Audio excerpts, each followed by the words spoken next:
Yeah, I wanted to ask you about the Royal Rumble, and from a writer's perspective, how much do you all know about the Royal Rumble, and how far out? Like, does Vince say, "All right, it's 2006, Rey Mysterio's winning this Royal Rumble," or is that like the type of thing he takes pitches for?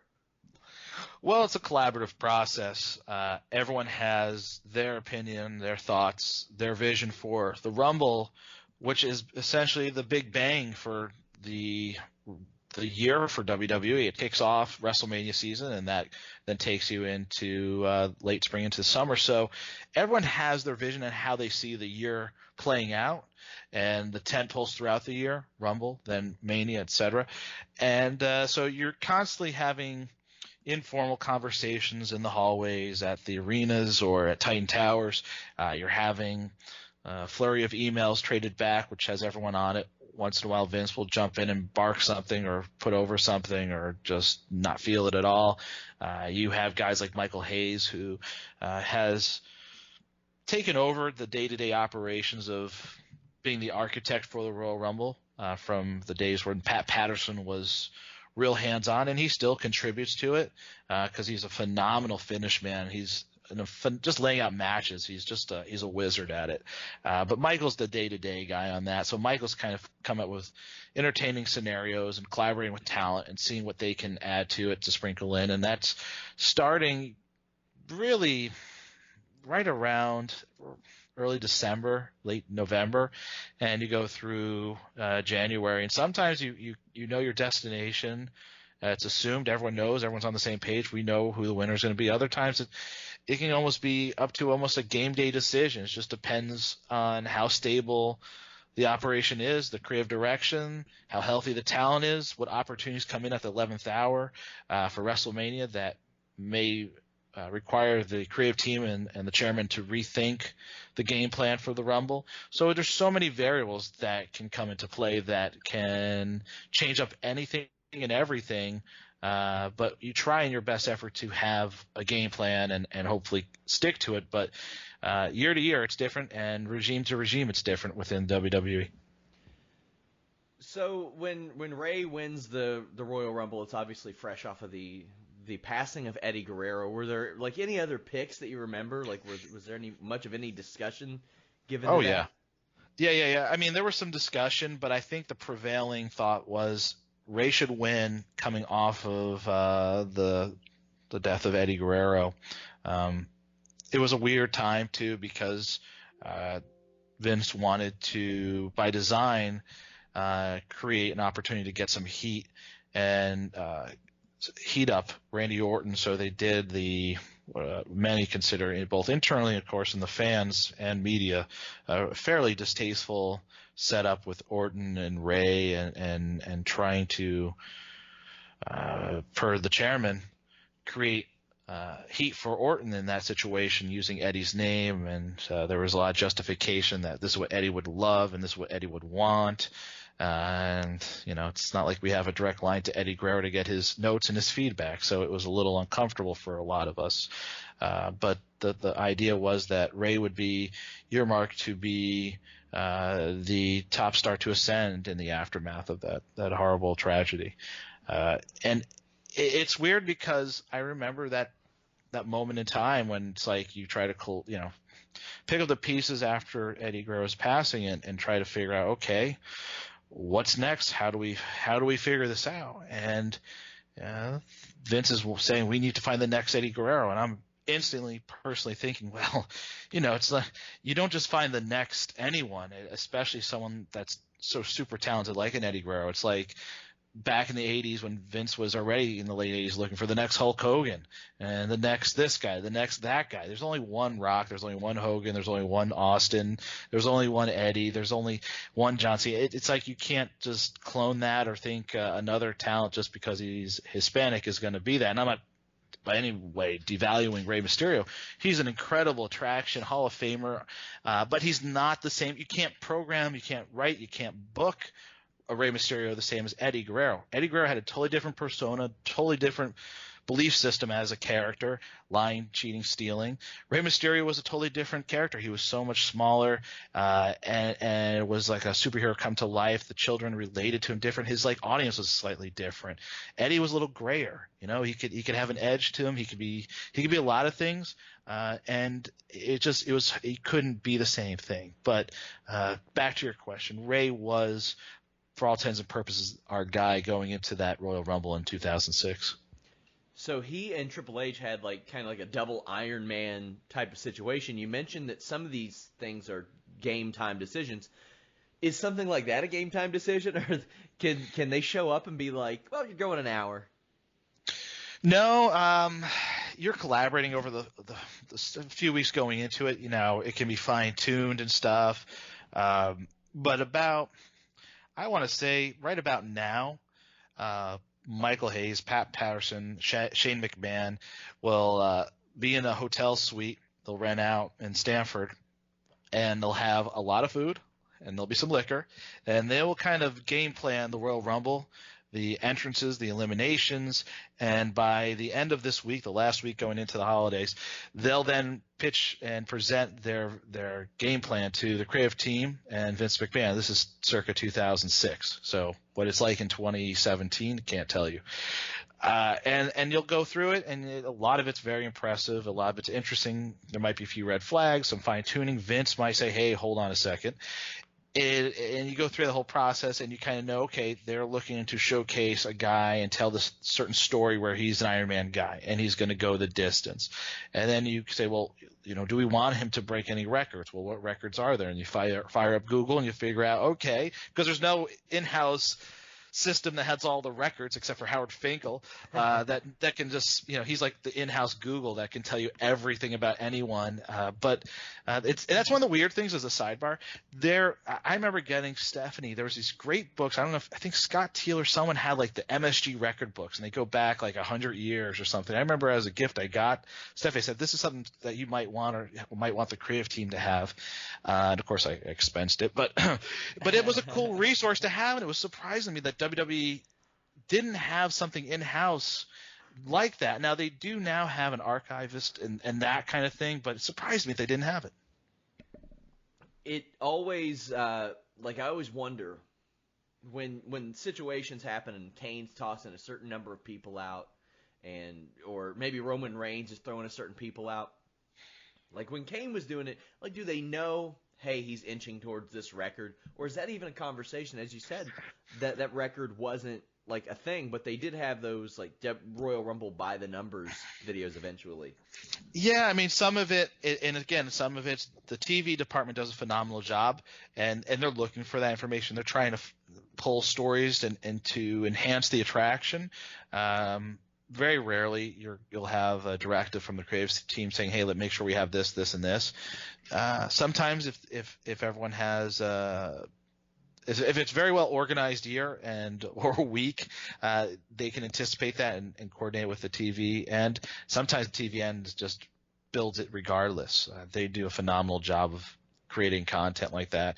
Sometimes too much. You'll see a pay-per-view and you'll be like, oh my God, there's so many video packages in this. It's like, maybe it's a benefit for people that don't want to watch that content on a week-to-week basis, but if you watch it on you're a diehard fan, it's like, I've seen all this. Can we just get to the action and get some interviews? There are always surprises in the Royal Rumble. Who comes up with the ideas of maybe who to contact? Contact in terms of like, wouldn't it be cool if we got, you know, Carlos Colon and Dory Funk Jr. in a Rumble? Yes. That was a funky Rumble. It's just something that will pop up from random people. It's like, hey, what if there were people that were fans, like Brian Gewirtz is a huge fan of Bob Backlund, so he'd pitch sometimes like, hey, maybe we can find a way to get Backlund in this, and he'll have an idea that it's possibly humorous, and then you just have talent relations dial them up and see if they can get him in. I always love those kind of surprises. Sometimes you'll have a receptive audience from the chairman, etc. Sometimes he'll bark and say, God damn, you know, it's about our stars, not the stars of yesteryear, or guys that maybe our fan base today doesn't know. And then there's sometimes some validity to it. It's just you have to balance the star power and the the surprises, and it has to be the right balance. Too many, it's kind of funky. The wrong star coming out, it's like, oh, that's random. You just never know, and hopefully they have a purpose. And so, what I love about it too is guys like Goldust, they'll trigger a whole resurgence for their career, a revival for them, just off of that kind of randomness. I think it happened for a lot of guys over the last 10, 15 years, where guys like Mr. Perfect weren't anticipated to come back. They were just a one-off, and man, they got a big pop. They looked like $1 million. Let's bring them to TV, and then TV turns into the next week, and then they're offered a deal. So I like that. It's a wild card component, and sometimes you can bring in a veteran when you realize you needed him and you missed someone like that, and that's something that I hope to see with the Rumble coming up. How did ECW change things for you guys? Because after that, it wasn't like an even number of entrants from each brand. Like, right. It was really different. How did that affect things? It was everyone was trying to build up ECW and help support this brand extension, and so whatever was required to make it successful, make it viable, was important. And the concern always within some circles within the creative team was the selection of talent used in the Rumble, and also making sure that they not only held their own with the other brands, but if possible could be showcased. And that, I mean, so often, because there's this internal rivalry about brand superiority that Vince kind of likes to have within the writers' teams, and you have a SmackDown team, the Raw team, and the ECW team, is to have it be like they're competing, and so it can undercut the creative process, and so that sometimes was a challenge in making ECW stand out. You had other people that said, well, what does it do for my SmackDown guys? What does it do for my guys from Raw? Instead of it being a collaborative creative experience in a writer's room in LA, where those kind of issues don't happen, because these are all characters in this world that you want to see go into different directions. Wrestling is it's a hybrid. It's a totally different thing. I think my favorite moment from the 2007 Royal Rumble, which has since been edited out, was after Great Khali came in there and wrecked everybody's shit. Shawn Michaels had to lay there and say, "Look at the camera." Like, it was live TV, man. It's great. Well, think about the time when Vince came out in that was the build of 21. Yeah, I was going to ask you about that. Didn't you started right after that, right? Yeah, and it was but I had heard all the stories, and it was very, Stephanie freaking out backstage, and Vince trying to will himself and his quads to kick out of this injury, and the shock of it, and it's live TV, and he went out there to call an audible, and now you had to call an audible on the audible. So it was like, oh my God, what do we do here? And those kind of moments, hey, that's live TV. That's the splendor of it all, I guess. It's hard to call an audible when you're in a situation like this, and TV, like, sometimes TV can go by very quickly, and other times it can go by very slowly. Those are one of those moments, it's like just time stopped.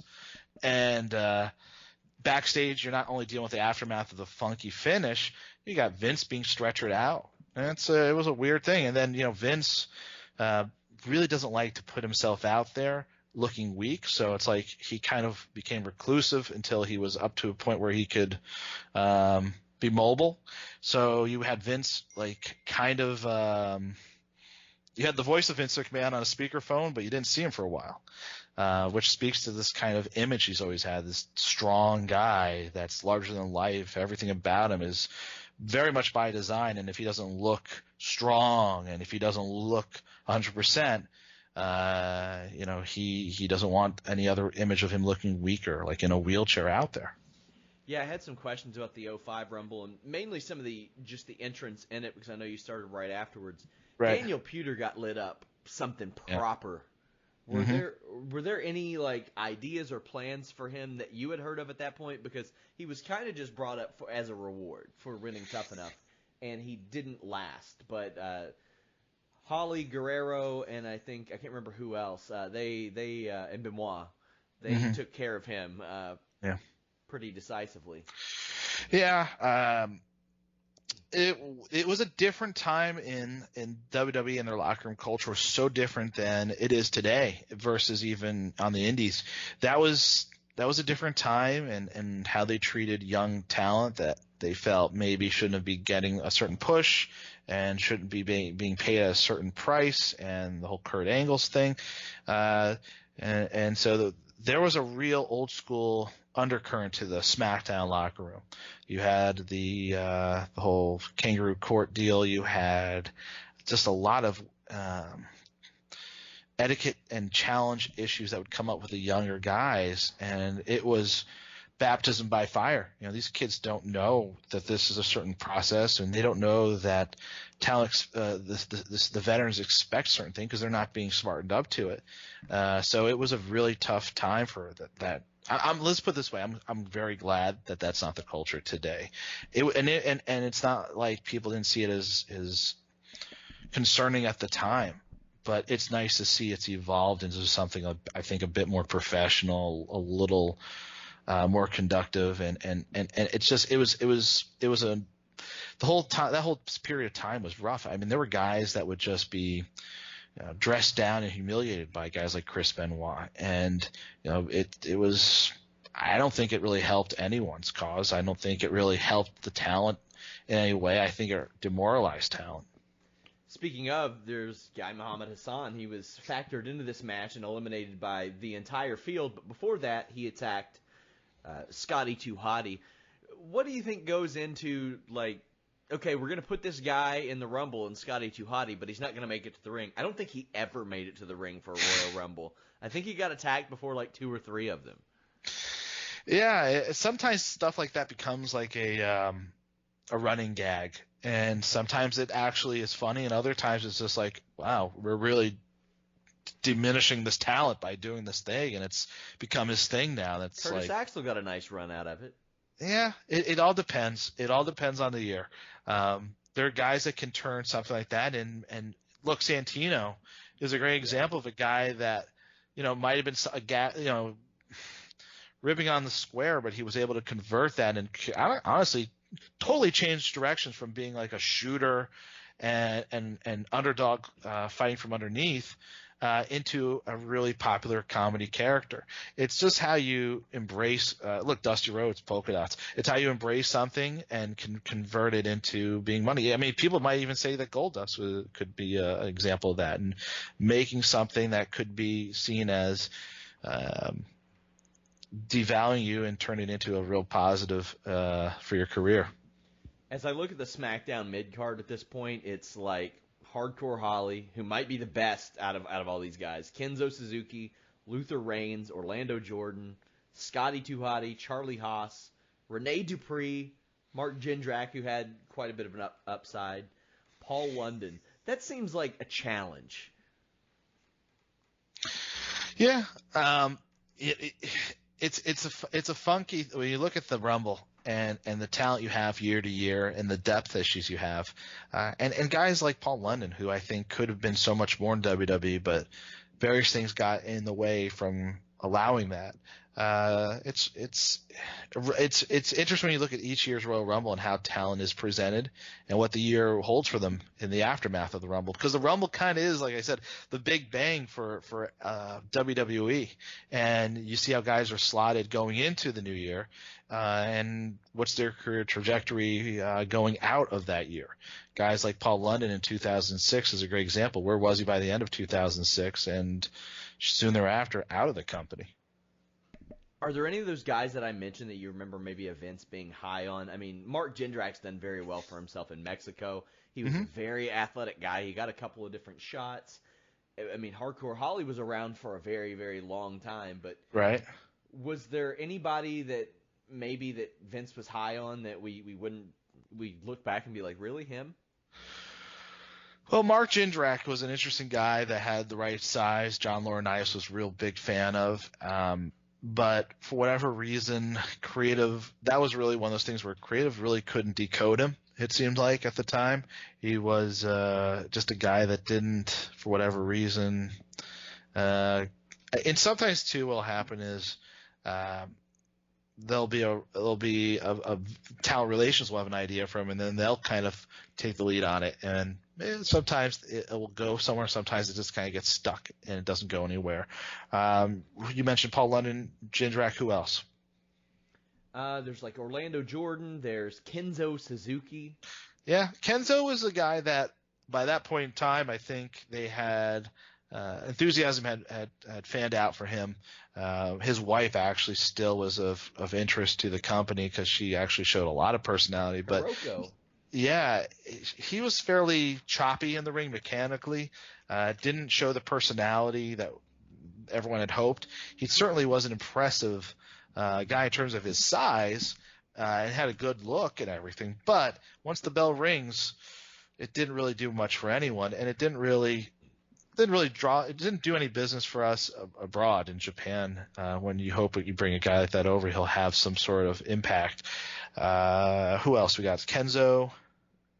Yeah, Kenzo and Orlando Jordan. Orlando, who I know was in the cabinet at that point. René Duprée, who had a run at that point. Like this was almost on his way out.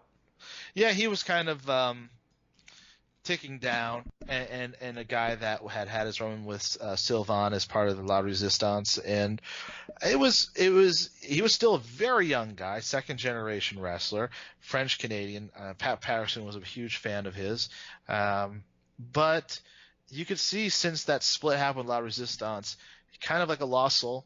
Just his confidence wasn't there. I mean, mechanically, I think he was fine for his point in his career. But if you don't have confidence and you don't have much creative steam behind you from the office, you can all of a sudden kind of just be a lost soul. You'll see them backstage to this day kind of wandering around. It's like, where's my career going and why am I here? But the money is really good even when you're a lost soul, so you keep cashing the check, but maybe it's not a very fulfilling moment in your career. And Orlando Jordan, part of the cabinet, he was a good setup guy for JBL as the kind of like a video game, the end boss of a video game. So that was kind of where he was factored in. There was a lot of chatter about his presence and his presentation with the U.S. title. There was a lot of debate at the time. A lot of people felt Orlando with the championship might take the title down a notch or two. Others thought that Orlando Jordan with the title could get great heat, and it was something that was debated. And ultimately, I believe it was a SummerSlam or Bash of 06 or 05 where Orlando 05 where he had a very quick match and that was it. So at this point, going into the Rumble 06, he really was just where he had began early in 2005, where he was just a member of the cabinet and a setup man for JBL. But whatever he had, TNA still thought he had it 5 years later because they gave him a push. So well, that sounds about right for a lot of guys. Yeah. With that relationship. And I look on the Raw side, and that particular year there were guys like Christian and Shelton Benjamin who hadn't reached the top yet, and Shelton never exactly would. Do you think that Vince saw anything in them? Because on the Raw side, you're talking about Kane, Ric Flair, Shawn Michaels, like Muhammad Hassan was very over at that point, Chris Jericho, Edge, Hurricane had a big run and had sold a lot of merchandise, and Chris Benoit, so it was a lot more crowded over there. But I see Christian, who would leave later that year, and Shelton, who just never reached that tip top. What do you think Vince saw in them? It was Shelton really peaked with this Shawn Michaels match or series of matches in the spring of 05, and then it was kind of like there was no afterthought. There was nothing put into what happens after that series of matches. How do you continue to put momentum behind a guy that was hanging with one of the best wrestlers of all time? And they tried a few times to put him in comedy roles, and it was just, for a guy that's such a pure athlete, it felt really foreign. Didn't feel good, and he was always a gamer. But like the Shelton's Mama thing was not. And it's a weird thing at WWE where it's like numerous times they've had black wrestlers, and they always have to have this kind of stereotype of a large, heavy-set black mama. And I just never felt comfortable with that. I always feel like they've played to some weird thing that they think that I guess every black wrestler has to have a heavyset black mom. And it always felt weird. And, you know, Do you remember her leaving the company and like what reason she gave? No, I don't. I always wondered because it seemed like the first shot at him gaining personality. Like, I see them kind of doing it with Jason Jordan now, and I like what they're doing with him, though. He shoehorns himself into everything. I think that's kind of cool. What changes do you think can be made to the Rumble, or do any need to be made? Well, I think every year it's a different challenge. This year you have, looking at, you have so many different elements to play year to year. You have a Women's Royal Rumble. You have an NXT representation in the Royal Rumble. Do you do Hall of Famers or legends in this thing? What do you need out of this? And you also got to remember you have to maybe keep some of those legends and Hall of Famers away from the Rumble because you have the Raw 25th anniversary, which you wouldn't have had last year. So you probably want to keep those guys special to that anniversary. So what do you do for the Rumble? What could be a really interesting shocker for the Rumble? Could it be weeks removed from the Tokyo Dome, Chris Jericho returns in the Rumble? I doubt it based on his schedule for 2018. But what can you do, and what do you want to save? And is it, can you do something with at the moment she's not signed when we record this, but is having Ronda Rousey have a Lawrence Taylor moment, who, if you look back at the 95 Royal Rumble, they did it in Tampa where he had a shoving match after a Bam Bam Bigelow's match, and that catapulted them to WrestleMania 11. Do you have Ronda do something at the Rumble, which would seem like a good show to kick off the angle and do something, especially with the first ever Women's Royal Rumble, to have her be present and watching it or some sort of interaction. But for this Rumble, it's like I always believe I love the 2-minute windows in terms of the intervals for the wrestlers coming out, but the reality is it can drag it down. I'm just a traditionalist. I was like, if it's always been 2 minutes, it always should be 2 minutes. But for TV purposes, doesn't need to be. I think 90 seconds may be the solution. But then the ring fills up, the match is over quicker. I don't know. Did they ever work those when you were there, or were they all like legit clocks? Because I know at times they would be like, go ahead, send somebody out there. It is a feeling out thing, and with every show, even with MLW shows, as the show's going on, you're looking at how you timed out the show and making sure you're tracking where you should be. And if not, you have to do some on the fly adjustments for timing, for booking, and may have to shorten a match or tell a match to go a little long. And it's also a feeling out thing. Are we losing the crowd? Does this feel like we're just slow and sluggish? All right, send out another guy. It happens. That is, some would say, the beauty of wrestling. Some would say some of the unfortunate aspects of wrestling is when you do those things. But to me, it's a feeling out thing, and of course, it's been a part of the Rumble for many, many years. How long was it before Vince got back to TV? Were you, because I know you started around WrestleMania 21, right? Right. And he was back. It wasn't that long. Crazy son of a bitch. No, when he hurt himself recently last year, because he was lifting. He refuses to get older, and he refuses to let his body break down on him. It's funny because it's something like when I used to talk with the Ultimate Warrior, he would bring up, it's like if he's feeling like his body, as you get older, it's just going to happen, I guess. I'm in my 30s, but I can feel it after I do jiu-jitsu. I'm like, oh my God, I'm done for the week. These guys like Warrior and Vince, it's like if their body's starting to feel like banged up, they're going to go harder in the gym. They're going to do another session in the gym. Warrior, instead of doing rehab, he thought that was just bullshit, and it was just some mumbo jumbo medical stuff. He would take what did he have? He had a torn, not bicep, but something in his arm. Man, he would just go harder in the gym and try to will himself and his muscles to get stronger. And that was his form of therapy. And Vince doesn't subscribe to to that kind of method, but he will go harder in the gym if he's feeling the aches and father time pushing back. It's just how he's wired. And it's also, I think, guys like that, how they process and deal with stress. It's just like hitting the gym, and I get it. It's a good release. So I wanted to ask you about a couple more things before we go. You're running wrestling events again. That's the word, yes. We just announced 7 shows for 2018, and we have them January, February, March, May, July, September, and November. You can learn more at MLW.com. But, yeah, we have a fun roster of talent, and I got to tell you, I'm surrounded by a great team behind the scenes, which makes my job a lot easier. So I'll take the credit. I would say it made it kind of easy having a couple of commentators already on the roster too. I mean, you had Rich and Tony Schiavone right there, and it's like, okay, we can get them. Yeah, and the other thing is, it's like the original MLW had a great commentator and broadcaster at the time, and Joey Styles. So I've always tried. I mean, having a good broadcaster, it really sets the tone for the experience for the viewer. And gives the product credibility and gets the talent over better if they have that experience. And Rich coming from NXT and SmackDown, and Tony, who despite leaving wrestling in 2001, I mean, if you count the XWF, maybe a little later, but he's been a sports broadcaster for the last 20 years, doing Georgia sports, doing the Atlanta Braves and radio. So he's been in the game. It's not like there's any rust per se.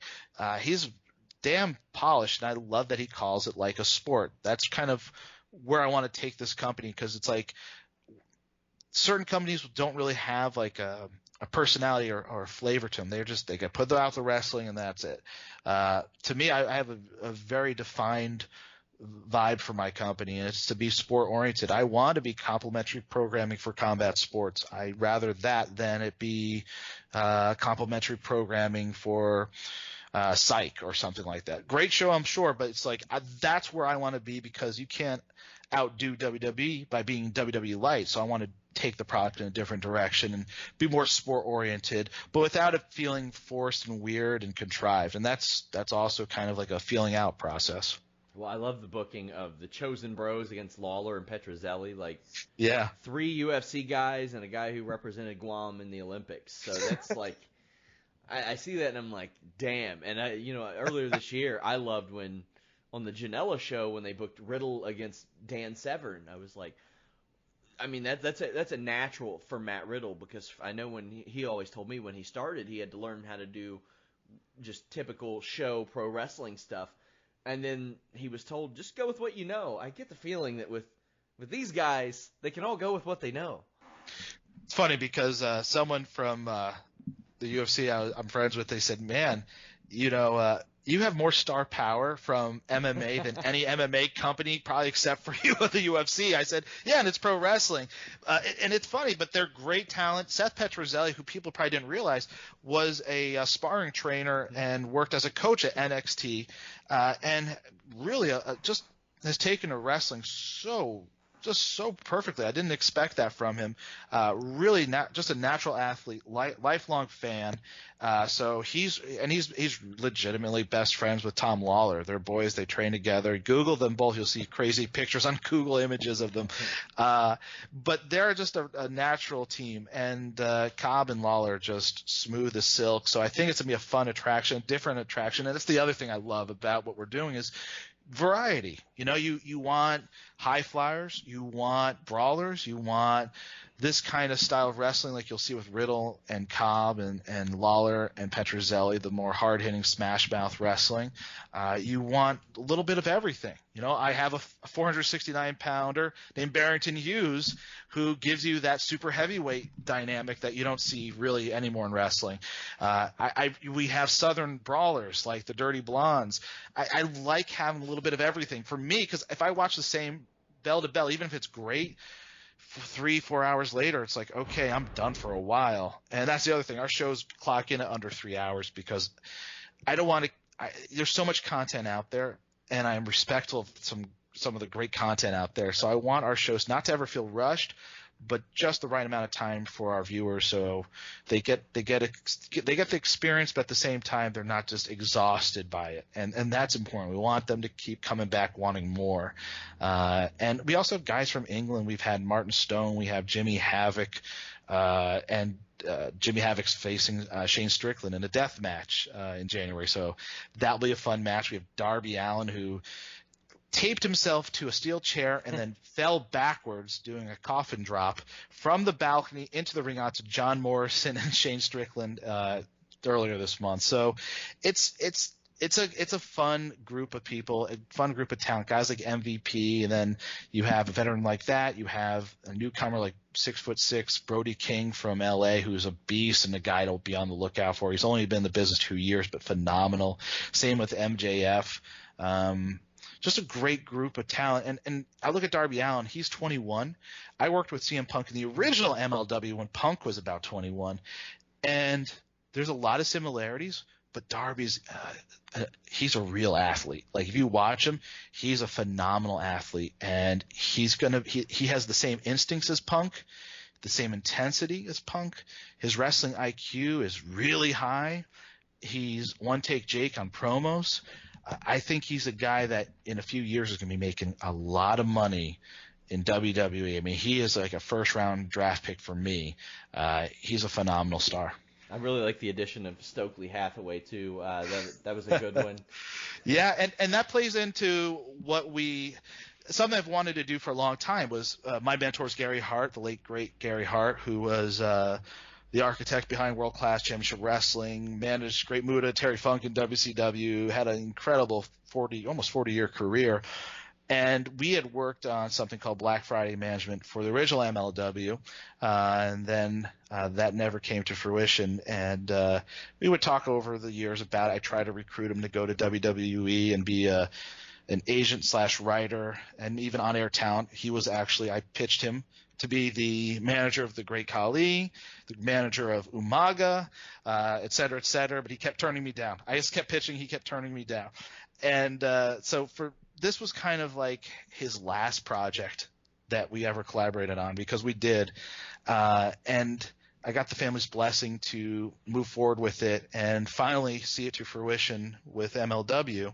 And so we kind of have some connective tissue to Gary Hart with Stokely Hathaway, because Black Friday Management, which was the faction Gary Hart was going to lead and actually did briefly lead in MLW with Low Key and Homicide, is alive again with Stokely Hathaway. And we have BlackFridayManagement.com, which kind of ties in the founder, Gary Hart, and the story behind it. So it was a little nod to the past, but be able to celebrate his last contribution to the business in 2017 going into 2018. It's an honor, and I wouldn't have done it without the family's blessing. So it's an important story for me. And Hathaway with Low Key and some other characters to join him soon against MVP is going to be a very compelling story for us in 2018.